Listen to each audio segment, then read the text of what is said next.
Ere. Pool of Bethesda. The ill people waited and watched for an angel to stir the water. The hopeful diseased people at the poolside believed that the first person to step into the water after it was stirred by an angel was healed. But whoever drinks of the water that I will give him will never be thirsty again.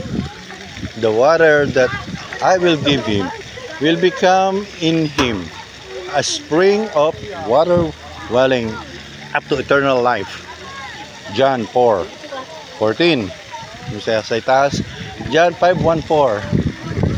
Ayun, nagbato na si Darling. Nakasama pang Tasena. Picture tayo. Alright.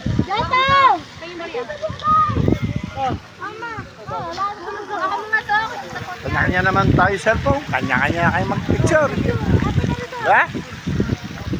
Picture na! Ito makapit na!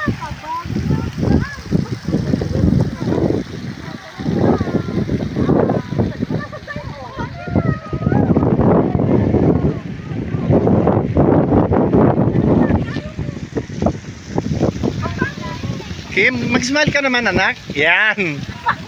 Smile mo ng pilit naman. Mamaya ka naman si Bangon pagkatapos ng picture. Alright. Dami na naghulog ng coins. Okay, maghulog din tayo.